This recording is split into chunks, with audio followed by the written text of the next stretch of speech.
મિત્રો આજે તારીખ થઈ 22/12/2025 ને ખાસ હળવદ પંથકમાંથી થતી રેતી ચોરીને લઈ અને અત્યારે આપણે મળ્યા છે।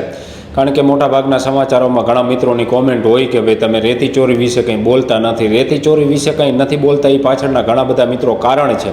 કારણ કે ગમે એટલું આપણે બોલીએ પરંતુ હપ્તાની સિસ્ટમો એટલા લગી પહોંચેલી છે કે આપણે કોઈ સમાચાર બનાવી કે કંઈ વિડીયોને બનાવી તો વધીને 2-3 દિવસ રેતી ચોરી બંધ થઈને વળી પાછી હતી એ જ રીતના ચાલુ થઈ જતી હોય છે।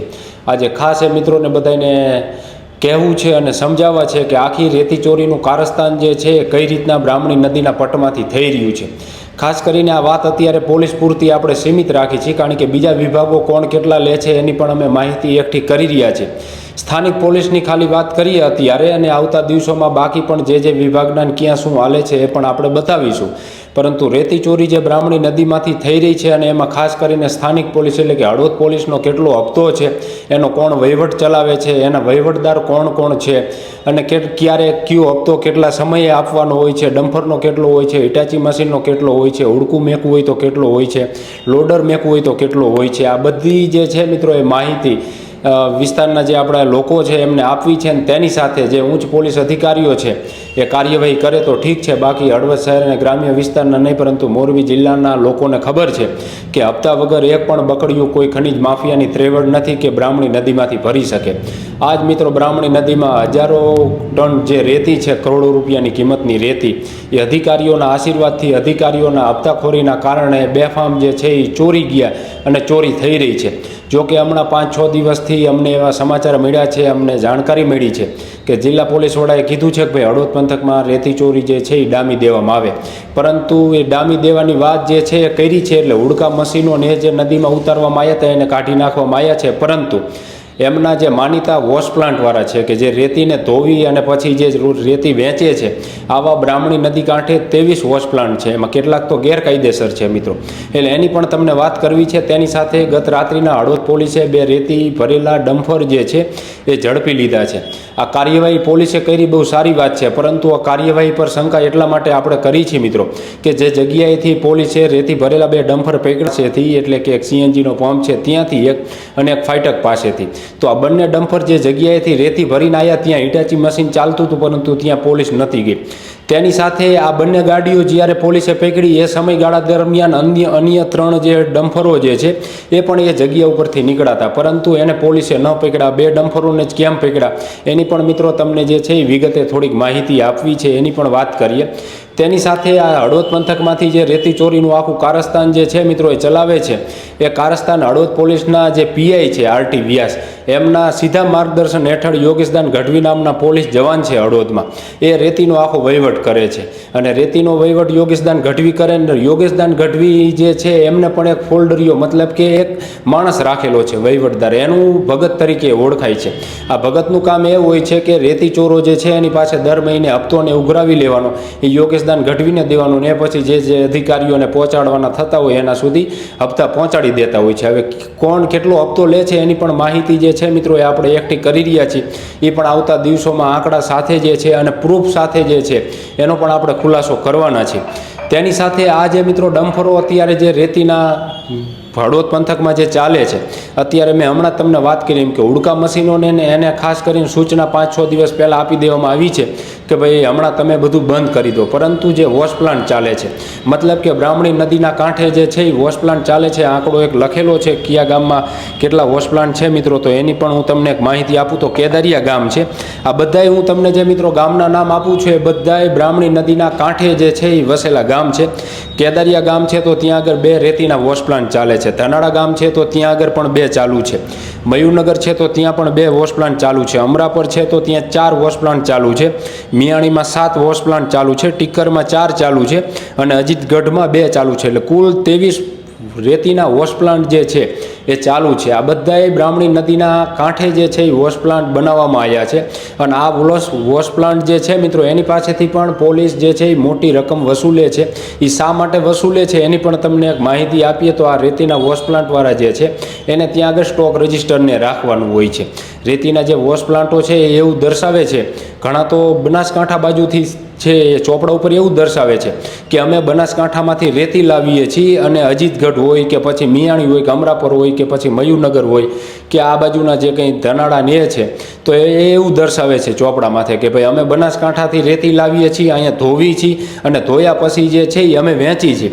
તો જે મિત્રોને ખબર પડતી હોય બધાને ખબર છે કે બનાસકાંઠાથી હળવદ સુધી જો રેતી લાવી હોય તો મિનિમમ 1100થી 1200 રૂપિયા જે છે એ ટનનો ખર્ચો લાગે.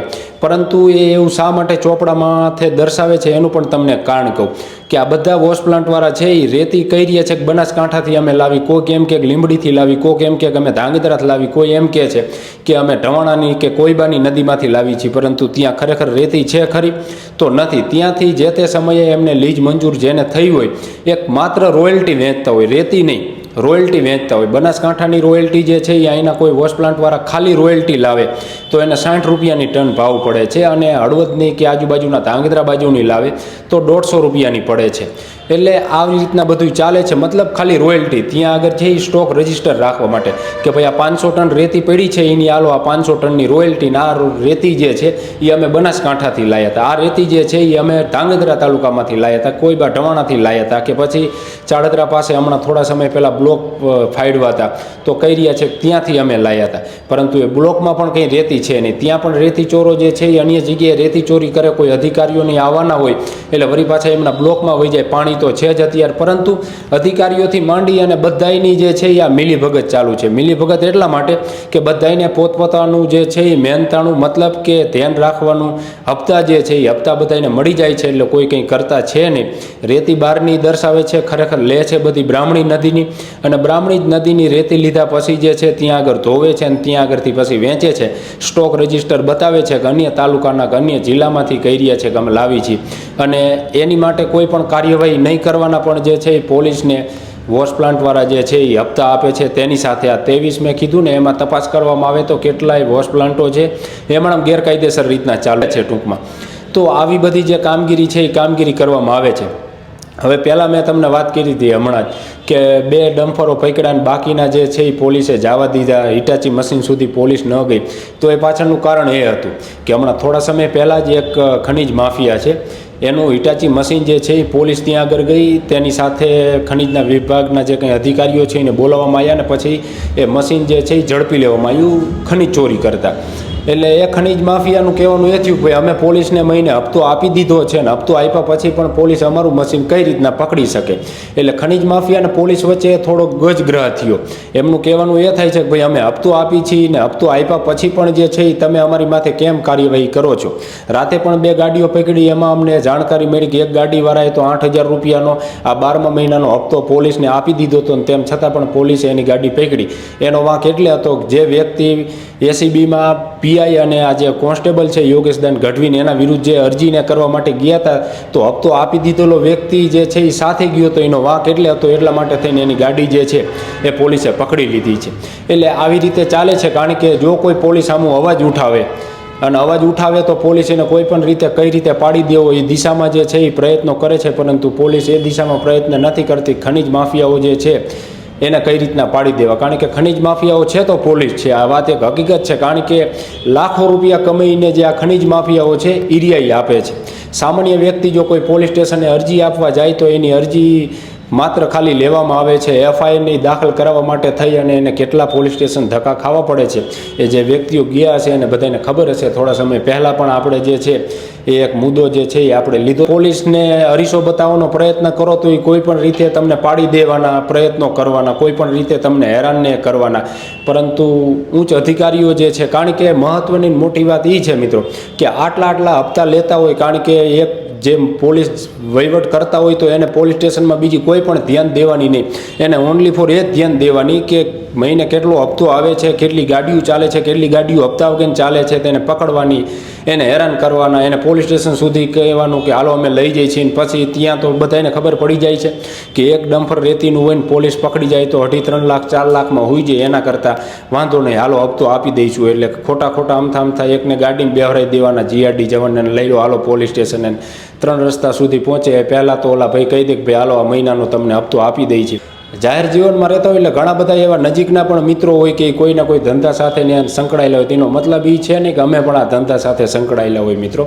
એટલે એ પોલીસનું ને એનું કામ છે એને જોવાનું હોય. પરંતુ આ જે છે એ આ પોલીસની અત્યારે કામગીરી છે હળવદમાં. તેની સાથે આવતા દિવસોમાં માટીમાં કોણ કેટલા હપ્તા લે છે, કોણ વહીવટ કરે છે ને શું કરે છે, અહીંયા મહિને કેટલું હપ્તોની આવે છે ને ક્યાં ક્યાં સુધી પહોંચે છે, એ પણ મિત્રો માહિતી જે છે એ તમારા સુધી પહોંચાડશું. તેની સાથે પોલીસના જવાનો કયા વોશ પ્લાન્ટમાં કોણ ભાગીદાર છે ને શું કરે છે એના પણ ખુલાસા જે છે એ આવતા દિવસોમાં મિત્રો આપણે કરવાના છીએ. તેની સાથે કડદાવાળી કોઈ જમીન હોય, કોઈના નામે હોય, વર્ષોથી બીજાનો કબજો હોય ને એ કબજો ખાલી કરાવવા માટે થઈને કોણ પોલીસ કયા જમીન માફિયાની સાથે બંધ બારણે ભાગમાં રહે છે એના પણ આવતા દિવસોમાં મિત્રો આપણે ખુલાસા કરવાના છે.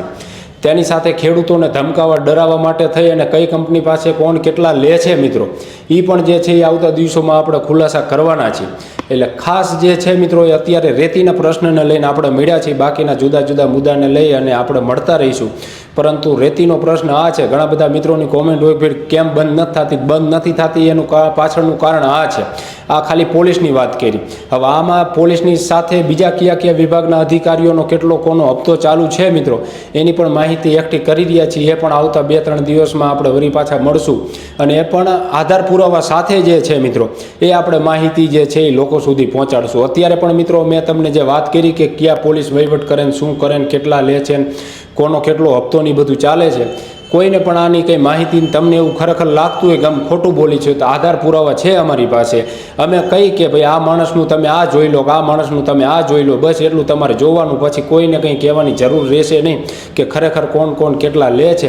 એટલે આ બધી પરિસ્થિતિ છે મિત્રો. હવે જોવાનું એ રહ્યું કે પોલીસના ઉચ્ચ અધિકારીઓ જે છે એ હવે શું કાર્યવાહી કરે છે. કારણ કે હજારો ટન જે રેતી છે એ પોલીસના આશીર્વાદથી ચોરાઈ રહી છે. કારણ કે પોલીસ એક વખત ના પાડી દે કે ભાઈ તમે હુડકા મશીન ન મેકતા જ નથી મેકતા. કાં ખબર છે કે ખોટા હેરાન થાય છે. હુડકા મશીનને હિટાચી મેકવાના પણ 1.5-2 લાખ રૂપિયા સુધીના હપ્તા હોય છે.